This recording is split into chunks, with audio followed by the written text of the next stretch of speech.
Hello and welcome to all the viewers in Nigeria around the world to News Cycle on Global Television, coming to you live from the nation's capital, Abuja. I am Edikan Michael.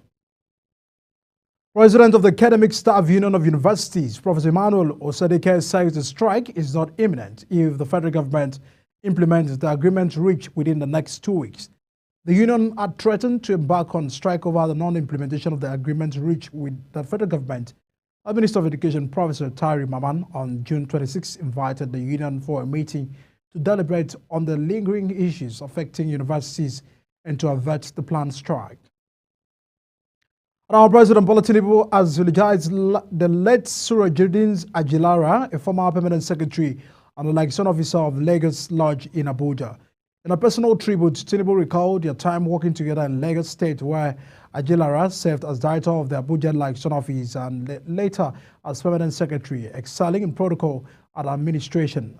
The president described Ajilara as a dedicated public servant who lived a life of unwavering dedication, loyalty, and service. And now the Nigerian Security and Civil Defense Corps, Anambra State Command, says it has deployed personnel across the state to protect critical national and state assets as part of efforts to prevent a breakdown of law and order.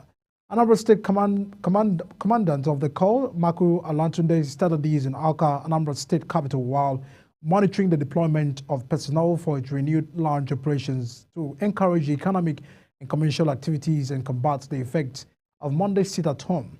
Alantunde described it as a proactive move focusing on banks, financial institutions, parks, schools, government offices, and potentially vulnerable points to maintain public trust and respond to security breaches. Kano State Governor Abba Yusuf says his government will not tolerate any group suspected to be promoting and advocating for lesbian, gay, and bisexuals and transgender rights in the state. The governor's directive came in a phase of rising tensions over the activities of groups alleged promoting same-sex marriage in the state. The State Commissioner for Information, Baba Datije, says the state government will not accept an agreement that promotes the activities of gays and lesbians as it contravenes the norms and values of the people of Kano and breaches the state moral standards. The federal government, through the National Senior Secondary Education Commission, says it's considering exchange programs for senior secondary school students in the country. Executive Secretary of the Commission, Dr. Iyala Ajaji, noted that the exchange programs will take the form of academic exchanges that allow students to experience different educational environments, participate in joint projects, and build international networks and cultural exchanges in order to promote cultural understanding and a global citizenship. These programs can include short-term exchanges, summer camps, and virtual exchange opportunities. And now the Nigerian Education Loan Fund has announced that students enrolled in the 36 state-owned tertiary institutions can apply for student loans starting Sunday, July 7, 2024. The fund stated that management of the institution has successfully submitted their students' data to the student verification system. The fund urged all other state-owned tertiary institutions to promptly submit their complete student data to the student verification system to ensure the students can benefit from the loan scheme. A devastating flood has ravaged the Cargo village in the Gariki local government area of Jigawa State, displacing residents and destroying properties worth millions of naira. Residents of the village who said they were caught unawares by the heavy rain says the flood also contaminated their sources of water, adding that many residents were forced to seek shelter at nearby hospitals and schools. The Cargo village head Ali Mandesar described the situation as serious, saying many residents had lost their livelihoods. The suggestion by the chairperson of the House of Representatives Committee on Health, Amos Magaji, that Nigeria's universities teaching hospitals should be privatized has been condemned by the Nigerians, including the leadership of the country's labor unions. The lawmaker representing Zango, Katafa, Jaba Federal Constituency of Kaduna State made the suggestion when he visited Ahmadu Bello University Teaching Hospital in Zaria, Kaduna State. Magaji was reacting to the challenges of underfunding as reflected in the infrastructural decay, overstretched facilities, and the poor power supply, and acute shortage of the personnel facing all the tertiary hospitals scattered across the country. Now, the Chief of Army Staff, Lieutenant General Tyree Laboja, has reiterated that the Nigerian Army is committed to total elimination of all forms of insecurity that bedeviling the country. General Labaja disclosed this during the grand finale of this year's Nigerian Army Day celebration at the 3rd Division of the Nigerian Army, Rubaka Barracks in Jos Plateau State. He stated that they had structured their training activities to ensure effectiveness, which he added had resulted in the reducing farmers' elders crisis in the North Central. Labaja further said troops are currently deployed in all states of the Federation to contend different violent armed groups and threatening the peace of law-abiding. Nigerians explained that their operations are being conducted within the civil space, giving rise to more frequent interaction with civilians.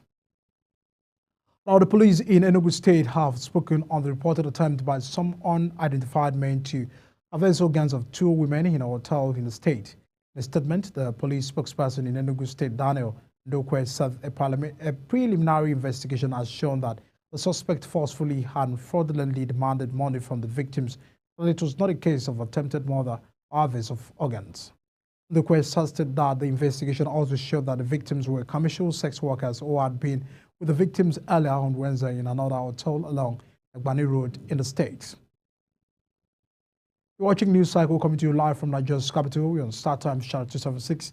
Kindly follow us on all social media platforms using @Global TV NG and other handles are shown on the screen. When News Cycle returns, fuel scarcity looms as depots raise petrol price to 720 naira per litre. These and other stories coming right after this break. Stay with us.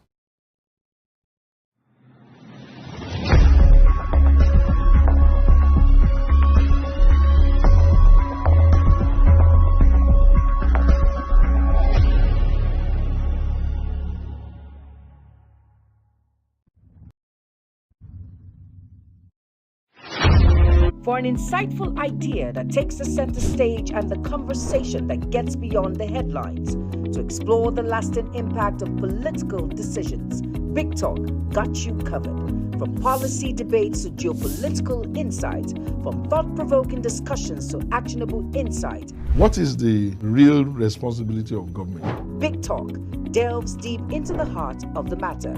Join us weekdays on Global Televisions from 6:30 p.m.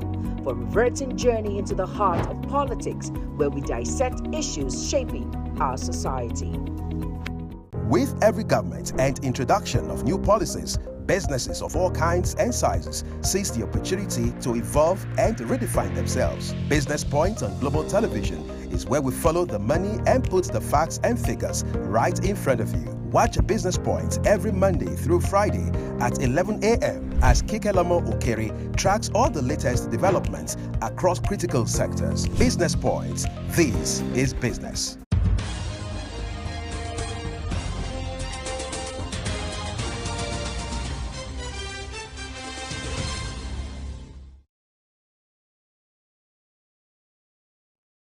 Many thanks for assisting with us on News Cycle. Nigerians have called on the federal government to find a way to put a stop to the recurrent issue of fuel scarcity in the country. The call follows increased long queues at the fuel stations equationed by scarcity. Ugochukwu Mobuno has details. Few days been characterized by long queues and weary drivers, with pump price ranging between 710 naira and 800 naira in the Federal Capital Territory and other parts of the country. Following the current increase in pump price, individuals and commercial drivers lament over the loss of long productive hours wasted on queues trying to get fuel. Make this government, Excellency Tinubu, make him look out of this thing when they do for get as it be. Sometime last year there was flood, that was the problem why we had forecast in Abuja. And then I'm sure that they saw the problem coming, but it could have been mitigated, but they didn't do anything about it. We shouldn't be having that kind of issue in this present time, this 2024. I still don't understand why there's scarcity. Now, as you can see, we queued here for hours now, and the so-called military and police people have been the one entering from the out gate, filling their tanks and leaving us here, which is very wrong. Worried about the resultant effect of the scarcity, which will in the long run affect the price of food and cost of transportation, some persons are beckoning on the government to bring back subsidy. This fuel subsidy, where they remove, where they return them back. The more fuel add, the more everything increase in Nigeria. There's nothing come down. Yes, I've been here since 3 a.m. to queue. The For me, the government should ensure that there's availability of fuel, even though it is increased, so that people can get it. The Nigerian National Petroleum Company Limited, which is the sole importer of petroleum, attributes the lingering fuel scarcity to adverse weather conditions, which has affected berthing of jetties, truckloads out, and transportation of products in filling stations, causing a disruption in station supply logistics. Reacting to the scarcity of fuel and the difficulties that follows, Nigerians are urging the federal government to take decisive measures to put an end to fuel scarcity in Nigeria. From Global Television News, I am Ogochukwu Mobino. Many thanks to Ogochukwu. Now let's get to foreign scene. United States troops have withdrawn from their base in Niger's capital of Niamey and will fully depart from their gathers in the night before September 15 deadline set by the country's military rulers. The Niger's military leaders scrapped a military cooperations deal with Washington in March after seizing power in the July 2023 coup. The United States had around 650 soldiers in Niger as part of anti-jihadist missions in several Sahel nations of West Africa, including a major drone base near Agadez. Now, Chinese President Xi Jinping has told Hungarian Prime Minister Viktor Orbán that world powers should help Russia and Ukraine restart direct negotiation during a visit to the Beijing's branded peace mission by the European leader. Orbán's trip to China comes a day before NATO is due to hold a summit to mark its 75th anniversary, with setbacks in Ukraine set to dominate discussions. It followed a surprise visit by the Hungarian premier to Russia and Ukraine in the past week. Now to business, fuel scarcity is gradually surfacing in Abuja and other parts of the country as private depot owners hike the export depot price of petrol from 630 naira to 720 per litre. This came as fuel scarcity deepened in Abuja and the adjoining cities and state, with some filling stations dispensing PMS as high as 900 naira.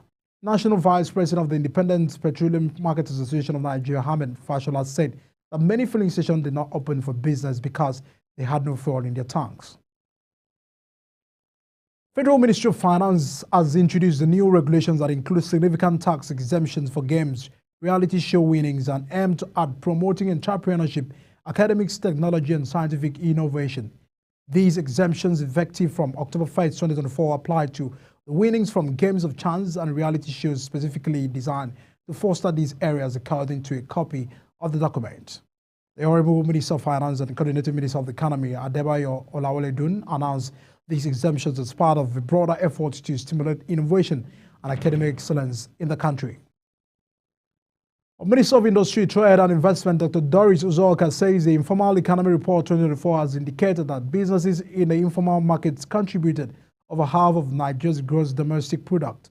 The minister, who said this when she inaugurated the report in Abuja, noted that the already started business include street vendors, artisans, and the service providers.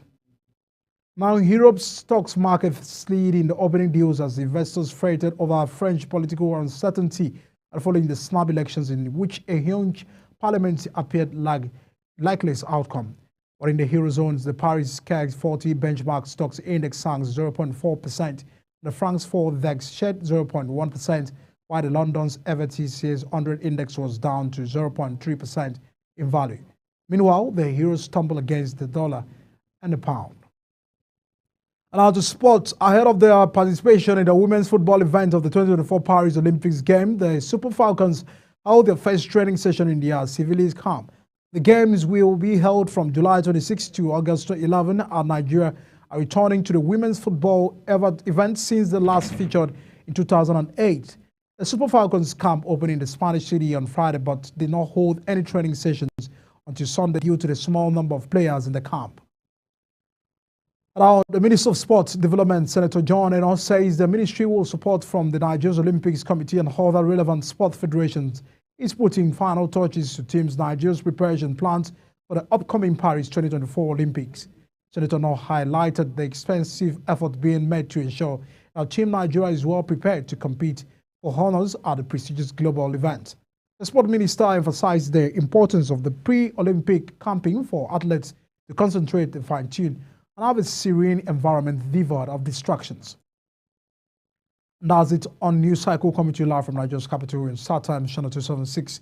Kindly follow us on all social media platforms using our Global TV NG and other handles now showing on the screen.